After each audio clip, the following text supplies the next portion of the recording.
yang menggunakan bahan kimia pada industri tekstil.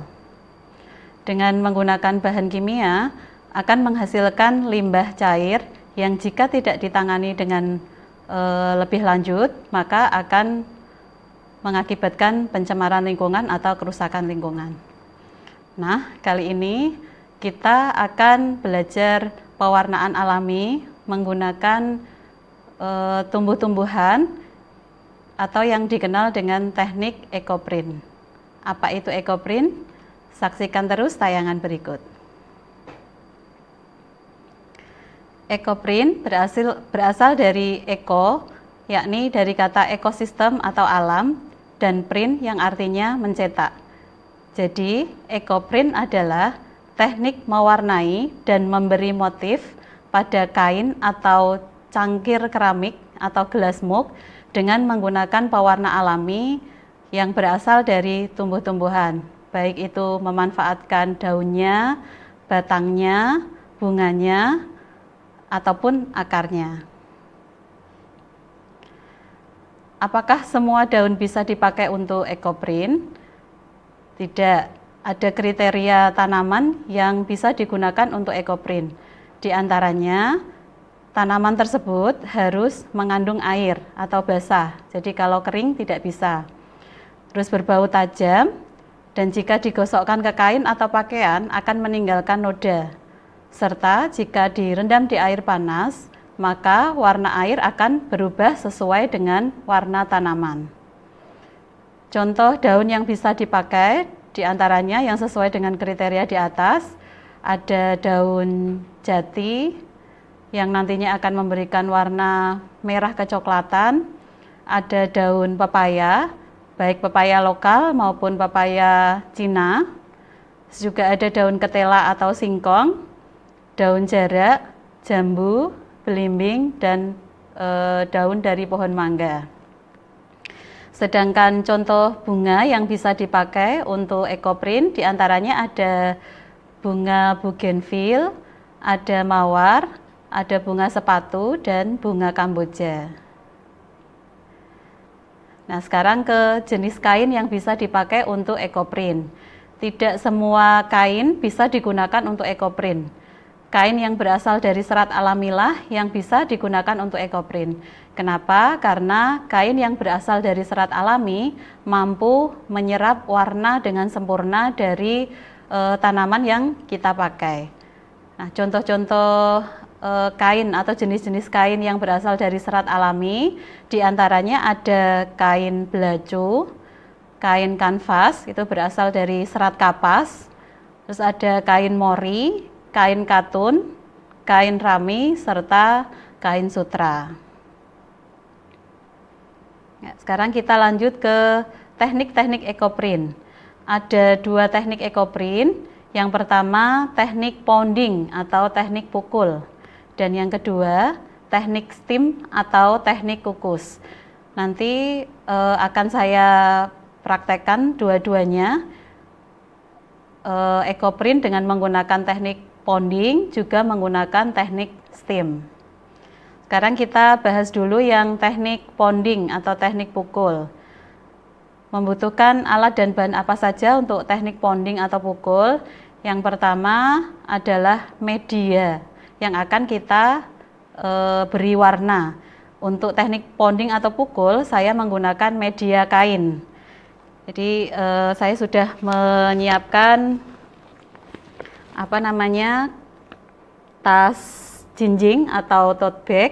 Ini berasal dari jenis kainnya adalah kain belacu.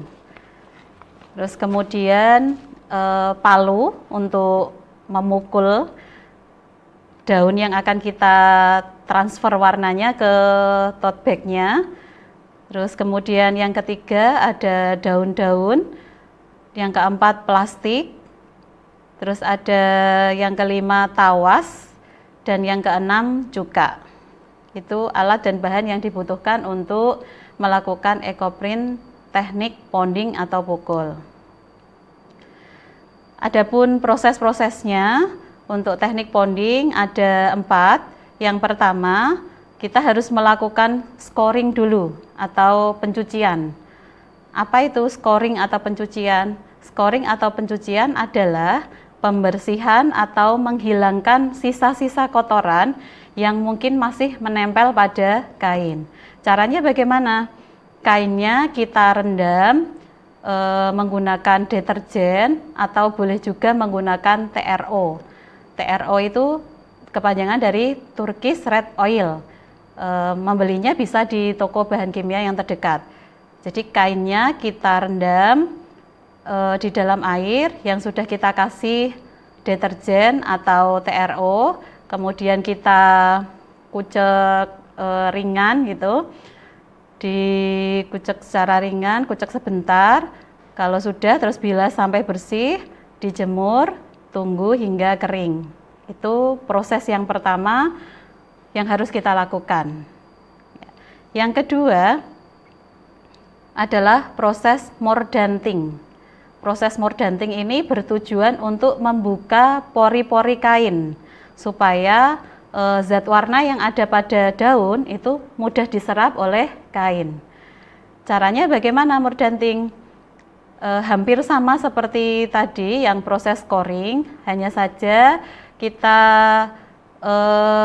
rendam bukan di dalam deterjen atau TRO, tetapi kita menggunakan tawas dan soda abu.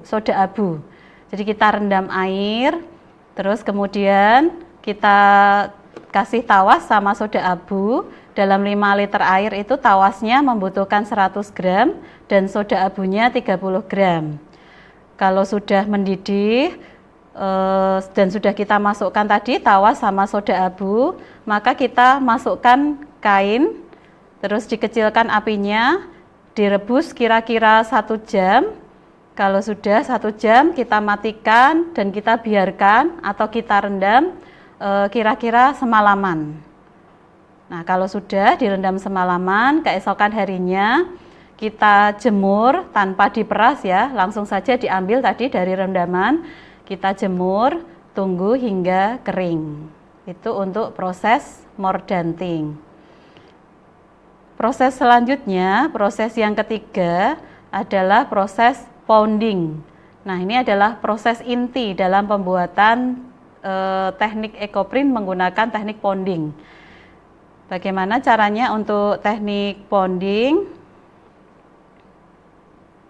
Nah, ini saya sudah menyiapkan tote bag atau tas jinjing yang sudah saya beri perlakuan scoring sama mordanting. Jadi sudah saya cuci menggunakan deterjen, saya tidak menggunakan TRO, dan juga sudah saya rendam menggunakan soda abu dan tawas. Kemudian saya rendam semalaman dan saya jemur. Ya. Langkah selanjutnya kita bentangkan tasnya, kita tata supaya rapi, kainnya tidak menumpuk. Nah, karena tas itu ada 2 sisi, ada sisi atas sama bawah, yang mana nanti kalau kita pukul supaya warnanya tidak tembus ke bagian bawah, maka harus kita kasih alas. Alasnya bisa menggunakan kayu, bisa menggunakan buku, tetapi ini yang ada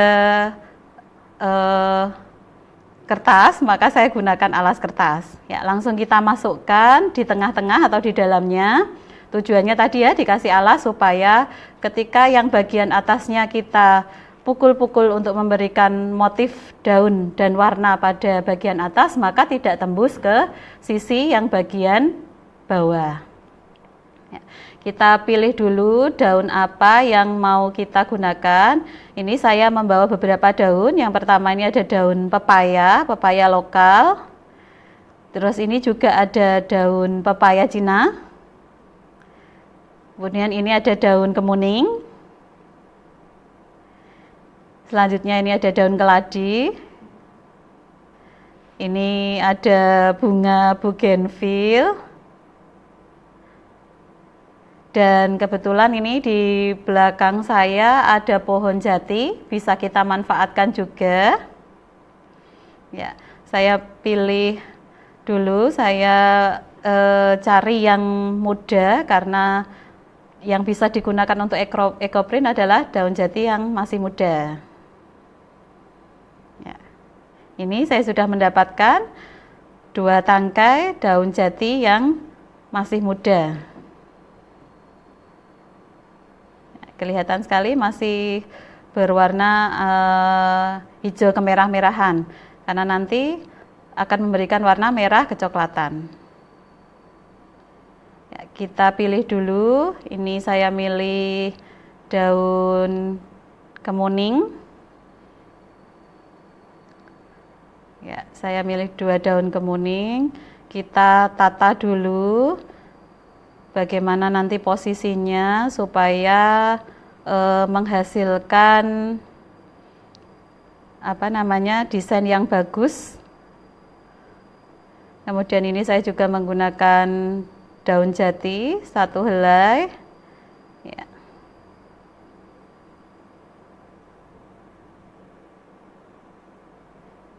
Nah, kira-kira seperti ini nantinya. Sudah lumayan ya posisinya. Langsung saja kita lakukan teknik ponding atau pemukulan. Ya, kita masukkan daunnya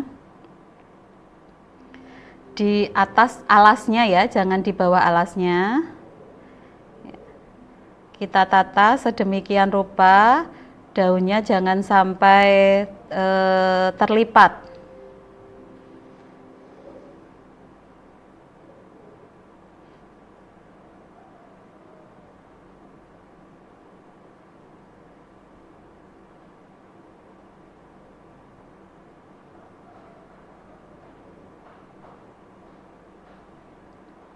Nah, kalau sudah kita kasih alas plastik, tujuannya supaya ketika kita pukul, maka kainnya tidak akan rusak.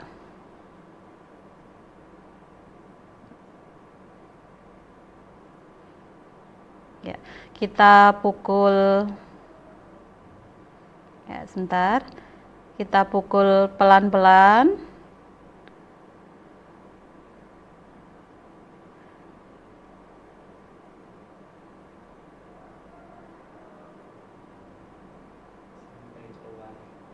Ya, kita pukul pelan-pelan terus sampai warna dari daunnya tertransfer atau pindah ke kainnya.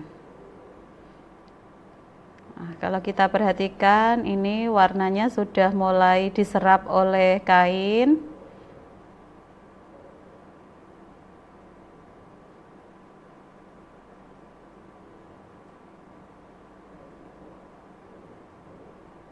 Memang untuk teknik ponding atau pukul membutuhkan waktu yang ini agak lebih lama di dalam memindah atau mentransfer warna dan motif dari daunnya.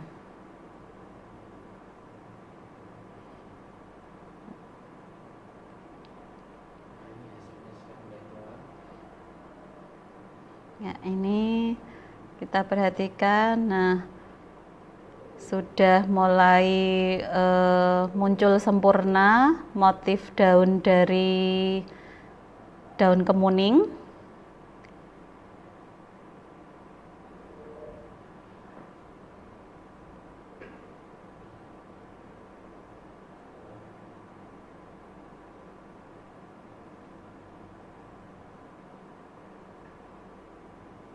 Nah, sekarang ini saya lanjut ke yang daun yang kedua, daun jati.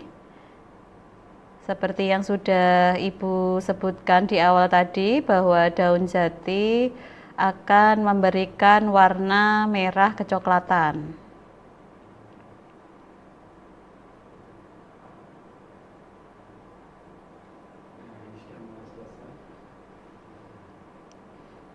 Ya,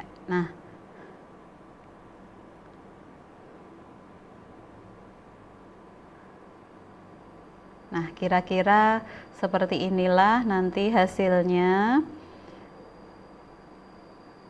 Dan perlu diingat untuk daun yang masih menempel pada kain. Nah, ini coba perhatikan, daunnya yang masih menempel, jangan buru-buru kita kelupas. Kita biarkan sekitar 15 menit. Ya, ini coba lihat.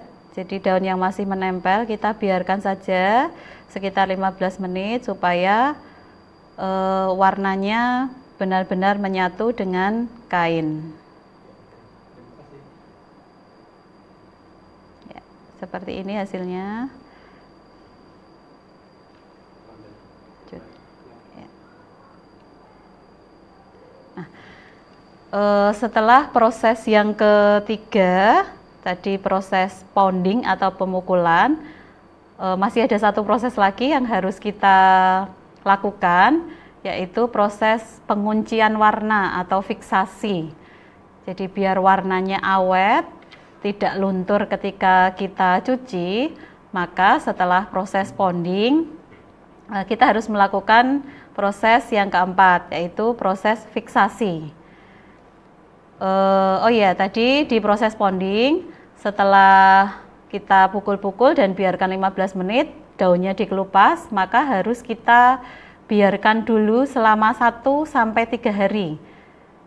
Baru proses ke selanjutnya atau proses fiksasi. Jadi setelah dipukul-pukul, biarkan 15 menit, maka biarkan dulu selama 1-3 hari. Jangan langsung ke proses fiksasi. Nah, setelah 1-3 hari, barulah kita melakukan proses selanjutnya penguncian warna atau fiksasi. Caranya bagaimana untuk proses fiksasi? Kita bisa menggunakan salah satu dari 3 bahan, bisa menggunakan tawas atau cuka, bisa juga menggunakan tunjung. Tunjung itu rumus kimianya ferrosulfat, dan ketiganya memberikan efek yang berbeda-beda. Kalau kita fiksasi menggunakan cuka, maka nanti warnanya itu akan lebih pekat atau lebih tua. Sedangkan kalau menggunakan tunjung, warnanya akan lebih tua lagi kalau kita menggunakan cuka. Nah, kalau yang sesuai warna aslinya, maka kita cukup menggunakan tawas.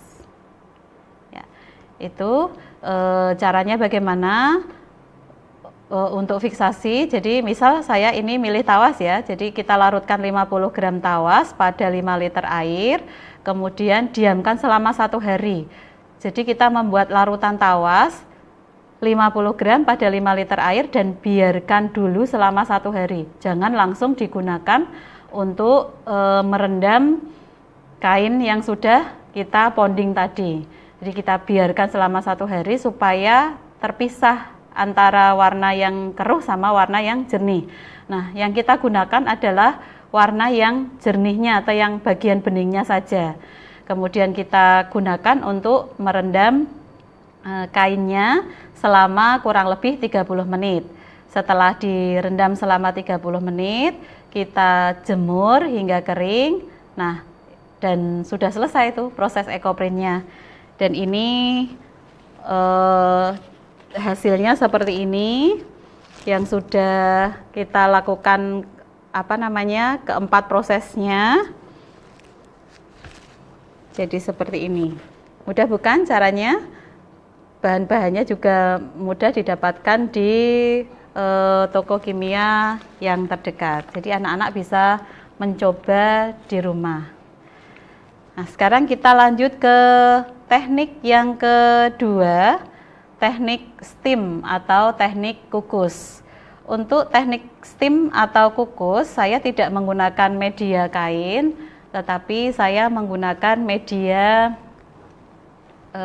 gelas keramik ya, atau gelas mug ya istilahnya. Caranya bagaimana? Yang pertama, keramiknya dulu atau gelas mugnya itu ada syaratnya, jadi tidak sembarangan mug yang bisa kita pakai, tapi mugnya itu harus kita coating terlebih dahulu. Apa itu coating? Coating itu pemberian cairan kimia, jadi di permukaan luar dari mugnya kita rendam menggunakan 2 cairan, yaitu liquid coating atau cairan coating yang sudah dicampur dengan thinner. Ya, kita rendam sebentar, terus kita panaskan sekitar 1 jam.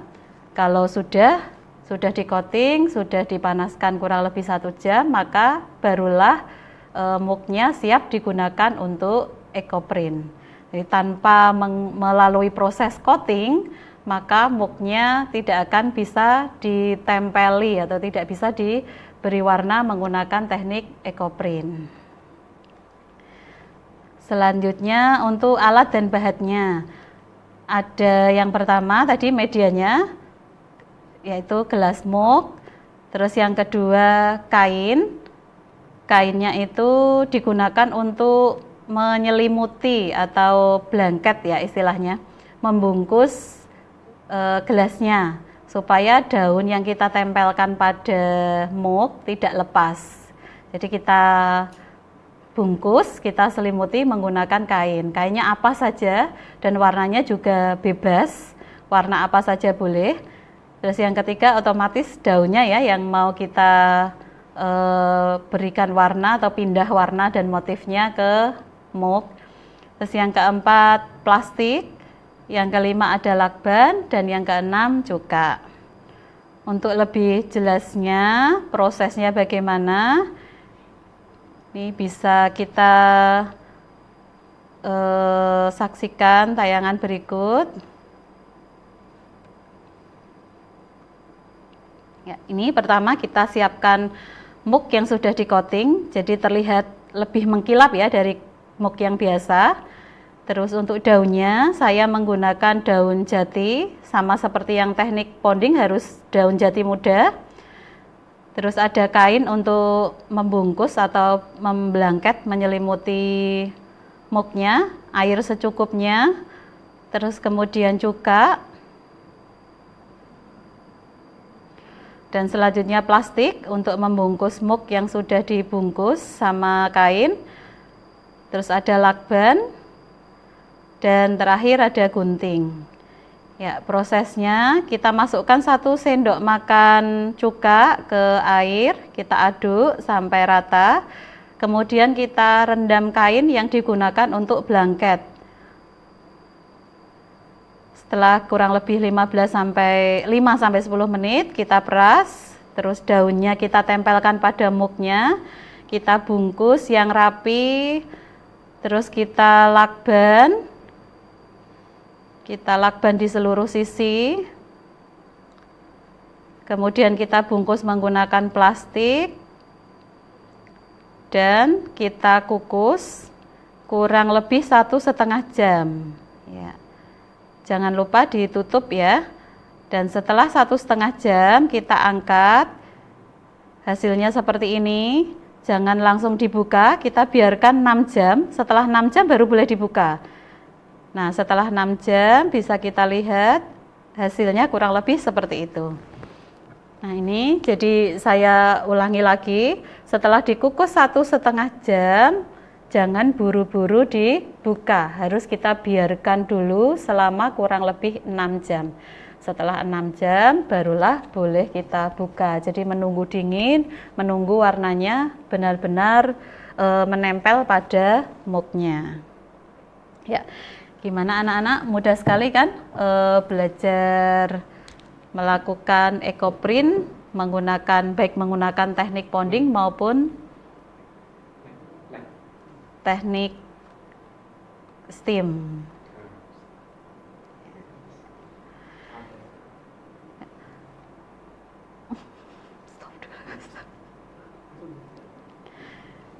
Oke, sekian dulu belajar kita kali ini. Kita akan bertemu di tayangan berikutnya dengan materi yang lain. Pesan Bu Vicky, tetap semangat belajar demi masa depan yang gemilang. Assalamualaikum warahmatullahi wabarakatuh.